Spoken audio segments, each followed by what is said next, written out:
यथार्थ क्या है और इसे समझने के लिए क्या करना चाहिए? उत्तर: यथार्थ वह सत्य है जो हर जटिलता और भ्रम से मुक्त है। इसे समझने के लिए व्यक्ति को अपने मन की जटिलता को शांत करना होगा और अपने भीतर की वास्तविकता को देखना होगा।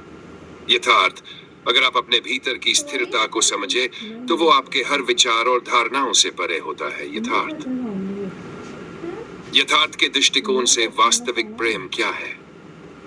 उत्तर: यथार्थ के अनुसार वास्तविक प्रेम वह है जो किसी स्वार्थ या हित के बिना होता है। जब मन की जटिलता और चाहतें समाप्त हो जाती हैं, तभी प्रेम का सच्चा स्वरूप दिखाई देता है। यह प्रेम किसी की उपस्थिति में भी स्थायी रहता है और भौतिक आकर्षण से परे होता है। यथार्थ की दृष्टि में गुरु शब्द का क्या महत्व है? उत्तर: यथार्थ की दृष्टि में सच्चा गुरु वह है जो व्यक्ति को आत्मज्ञान की दिशा में प्रेरित करता है, न कि किसी भौतिक या आत्मसंतुष्टि के लिए। यथार्थ में सच्चा गुरु बाहरी नहीं होता, बल्कि व्यक्ति के भीतर का जागृत विवेक होता है जो उसे सही मार्ग दिखाता है। प्रश्न 2: जटिल बुद्धि से उत्पन्न भ्रम और यथार्थ में अंतर क्या है? उत्तर: जटिल बुद्धि अस्थायी और भ्रमपूर्ण विचारों को जन्म देती है जो हमें सत्य से दूर ले जाती है। वहीं यथार्थ हमें सच्चाई का दर्शन कराता है और भ्रम से परे की वास्तविकता दिखाता है।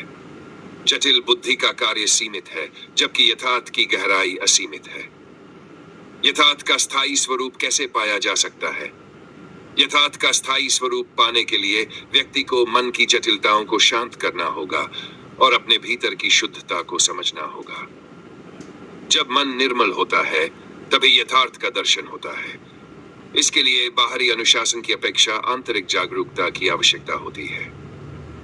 प्रश्न इस: यथार्थ का संबंध आत्मा से कैसे है? यथार्थ आत्मा का स्वभाव है जो जन्म और मृत्यु के बंधनों से मुक्त है। आत्मा का स्वरूप यथार्थ है जो सदैव अडिग और स्थिर रहता है। यथार्थ का अनुभव आत्मा की स्थायी शांति में होता है, जिसे समझने के लिए बाहरी मोह और जटिलता से ऊपर उठना जरूरी है। प्रश्न: यथार्थ की खोज में अहंकार क्यों बाधा बनता है?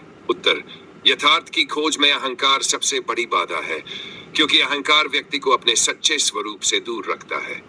अहंकार व्यक्ति को स्वयं के श्रेष्ठता का भ्रम देता है, जबकि यथार्थ उसे उसकी सच्ची अवस्था में देखता है। यथार्थ के मार्ग पर चलने के लिए अहंकार का त्याग करना आवश्यक है। प्रश्न: यथार्थ को समझने में आत्मनिरीक्षण का क्या महत्व है? यथार्थ को समझने में आत्मनिरीक्षण सबसे महत्वपूर्ण है, क्योंकि यह व्यक्ति को अपने भीतर की वास्तविकता को समझने का अवसर देता है। आत्मनिरीक्षण से व्यक्ति अपने विचारों और भावनाओं की जटिलताओं को समझकर उन्हें दूर कर सकता है।